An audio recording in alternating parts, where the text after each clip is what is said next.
If you're building a business and you've ever thought, no one ever talks about this, I'm Bridget Brady. Welcome to Cocktail Confessions.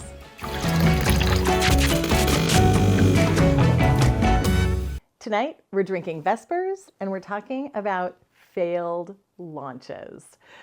I first need to take a drink to have a real conversation about this. Oh, it's good.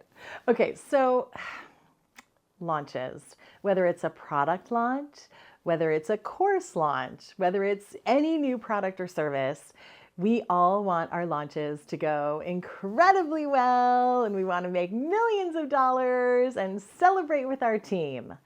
What happens when it doesn't go well? Look, we all have failed launches, every single one of us, right? There is not a single business owner, if they've been in business for longer than 5 minutes, who hasn't failed in some way when they're launching a new product, a new service, or maybe you've been doing the same launch over and over and over for years and it worked brilliantly for 3, 4, 5 years and then it stopped working. So let's talk about the different things that you can do to lick your wounds, get over your failed launch, and move forward powerfully. So we're going to start with what didn't go well. So is it how many people you brought to the launch? Because that's a function of your ads. That's a function of your organic social. That could be a function of your nurture series into your launch. Or maybe you had the right amount of people show up, but people weren't engaged. People weren't interested.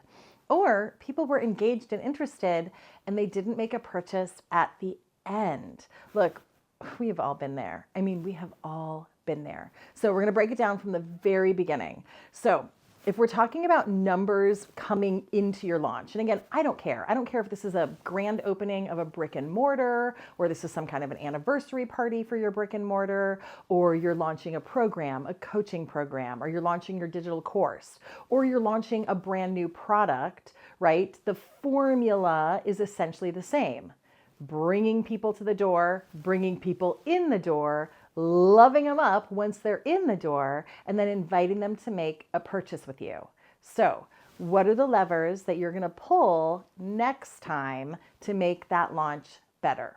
Before we get into how we're going to make the next one better, which we will, I want to take a moment to talk about grieving a failed launch, right? Because you win some and you learn some. So the first thing I'm going to say, and this is not a super popular thing to say, is feel your feelings. Get down and dirty with them, my friend, right? Cry your tears, yell at the universe if you need to, scribble in your journal, like whatever you need to do to fully process those emotions out of your body. Now, it could be taking a hike. It could be sitting in your red bag or getting on your vibration plate, or it could be having a couple drinks with your husband or your boyfriend and having a good cry, right? Or it could be like literally lying in your bed, playing games on your phone, or again, having a good cry. So first and foremost, grieve the failure. Allow yourself to feel the feelings, because I want you to move those feelings out of your body so you can move powerfully into your next launch. Okay, so now let's talk about the moving powerfully part. But first, of course, let's have a drink. So good. Okay, so, all right, so we're going to go beginning to end. We're going to go from the very beginning to the very end.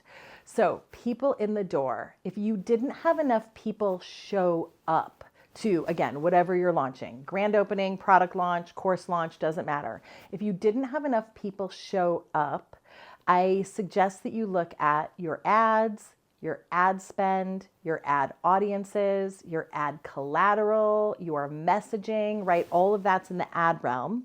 I also recommend you look at your organic social.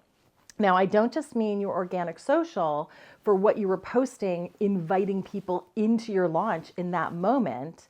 I want you to look at your runway, right? What were you doing for the 4, 6, 8 weeks on your social media before you said, hey, everybody, come to my launch, right? Were you building that invisible bridge? Now, here's what I mean by that.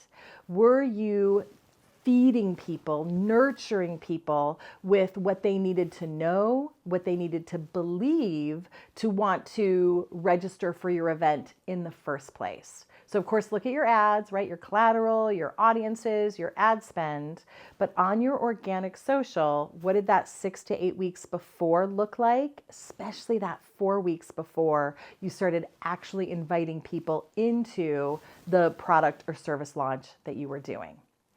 Next up, right? So that's the getting people in the door piece of the puzzle. Next up is, how are you now nurturing them, inviting them, enticing them to actually show up for the thing they registered for, right? So maybe you had a ton of registrations on the front end, but you only had 5, 10, 15, 20 people show up, right? That's just as big of a problem. So that looks like, how are you nurturing them in? Or are you sending emails, right? Of course you are. But what's in those emails? Does that messaging continue to nurture them and entice them to actually show up for the thing that they registered for, right? So that's number one. Number two, are you sending text messages, right? Emails are easy to ignore. Are you sending text messages? Number three, are you sending some kind of video messaging, right? Like Bonjoro is a tool that I use. Are you sending video messaging? Again, to create that personal connection with them. And then number four, and this is a doozy. This is a doozy, and not everyone wants to do it. But what is the personal touch you're using to really bring them into the fold? So one of the things we do is we call people, right? We literally call and confirm them for an event. Because what this says is, you're not a number to us. You're a human, right? You are a person that we care so deeply about that we're willing to call, right? As the business owner, you care so deeply about, you're willing to up your payroll for that week or those 2 weeks to get people in the door and also make them feel loved, right? Make them feel important. So that's piece of the puzzle number two. Then what happens once they're there? Whether it's in your brick and mortar store, on your webinar, on your masterclass, on your Zoom, wherever you do it, right? I want you to really look at what's happening in those moments, right? What's your presentation like? Are you coming from a place of power? Are you standing in the person that you want to be as you're delivering your class, as you're delivering your training, as you're delivering your presentation? So years and years ago, many years ago, my friend, I used to have this little bad habit. Again, I need to drink for this, right? This is the secret behind the secret. I used to have this bad habit of this weird, nervous giggle. Now, it wasn't my authentic laugh, right?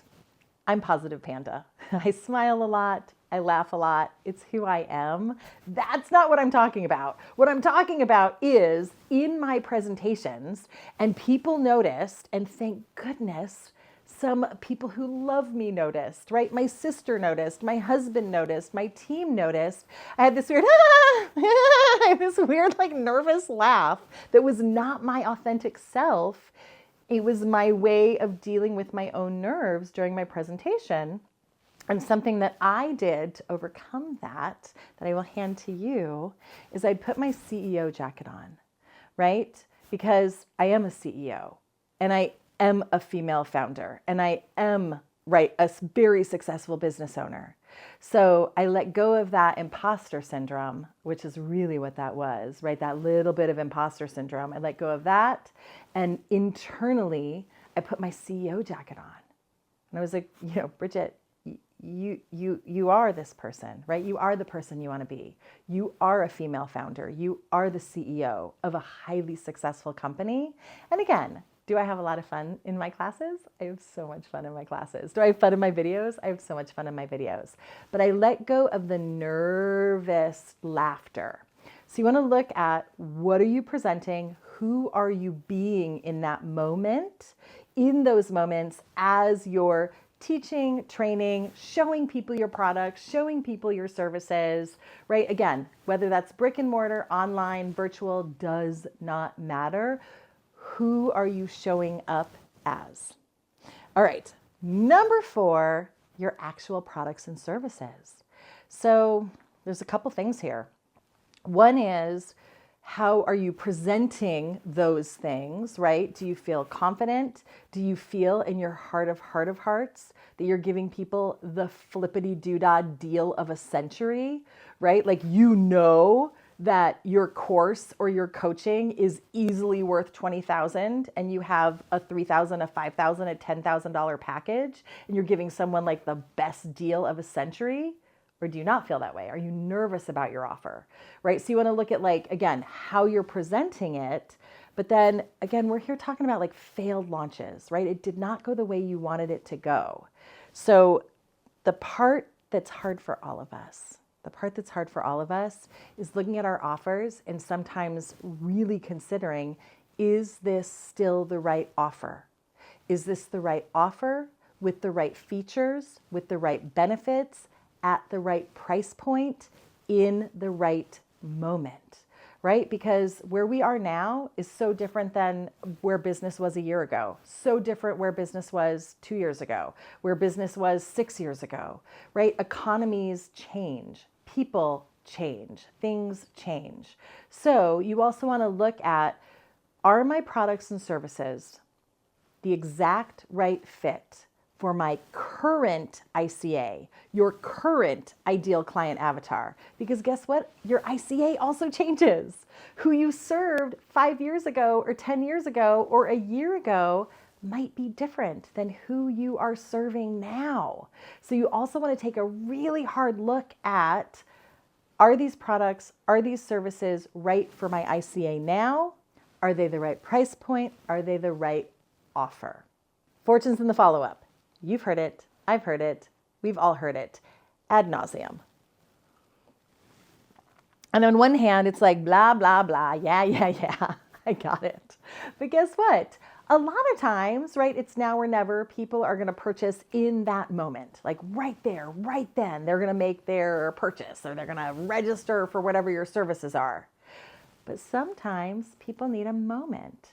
So what does your follow-up look like? Do you have an opportunity for people to either talk to you or talk to your team? Is there a nice follow-up email series? Are there follow-up texts? Are there follow-up videos? Are there follow-up phone calls, right? What happens after the event, right? After they leave your store, after they leave your webinar, after they leave your masterclass, what happens then? And I think that the crux of all of this, right? I think that the core of all of this is, how can you be of the highest service, the greatest service to the people that you serve, right? And so that includes not just welcome to my launch, not just let me entice you to show up live, not just let me entice you to purchase from me, but what happens afterwards? How are you loving on your leads and your prospects after the event?